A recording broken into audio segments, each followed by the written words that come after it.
So కొంతమంది tune ఉంది అంటున్నారు. సో కొన్ని సాంగ్స్లో అట్లాంటివి రావడం సహజము. బట్ ట్రోలర్స్ అంటారా చేస్తూనే ఉంటారు, ఎవరిని వదలరు. సో అది కామన్. ఎందుకంటే అట్లా మ్యూట్ వాళ్ళకి అనిపించినప్పుడు ఇది కాపీ అని చెప్తారు. వాళ్ళని తప్పు అనలేము, ఇటు వీళ్ళని రైట్ అనలేము. ఎందుకంటే ట్యూన్ ఉంది కాబట్టి వాళ్ళు తీశారు. బట్ సో ఇదన్న పక్కన పెడితే సాంగ్ నేను 2 times విన్నాను. ఆ లుకింగ్ కానీ ఆ డ్రెస్సింగ్ స్టైల్ కానీ చాలా బాగుంది. అండ్ అంటే కొన్ని సాంగ్స్లో ఏంటంటే ఇట్లా కసిగా ఏదేదో చూపిస్తారు. బట్ ఇక్కడ అంటే అంతగా ఒక బ్యూటిఫుల్గా ఆ లొకేషన్స్ కానీ చాలా బాగా చూపించారు. ఇంకోటి ఏంటంటే దేవర్ నుంచి వచ్చిన అప్డేట్లన్నీ బ్లాక్ థీమ్లోనే వచ్చినాయి.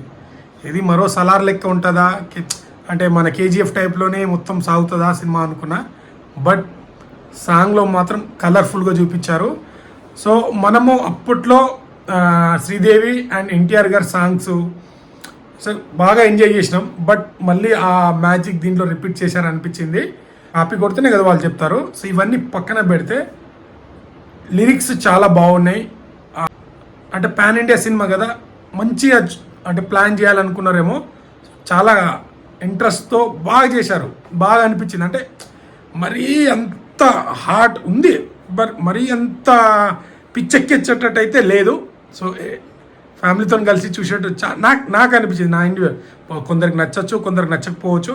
బట్ నాకైతే లిరిక్ బాగా నచ్చినాయి. ఆ విజువల్స్, ఆ వాటర్లో వాళ్ళు బాగుంది. మొత్తం సముద్రం దగ్గర స్టెప్స్ కూడా నీట్గా ఉన్నాయి. మరీ హెవీగా కాకుండా సింపుల్గా సాంగ్కి ఎలా కావాలి, ఎలా బ్యూటిఫుల్గా కావాలో ఉంది. సో ఎవరైనా వెళ్ళి చూడకపోతే చూసేసేయండి. సో నాకైతే నచ్చింది. సో సాంగ్ అయితే చాలా బాగుంది. So thank you. సో మళ్ళీ ఇంకో అప్డేట్తో వస్తాను. లైక్, షేర్, సబ్స్క్రైబ్ చేయడం మాత్రం మర్చిపోకండి. Thank you.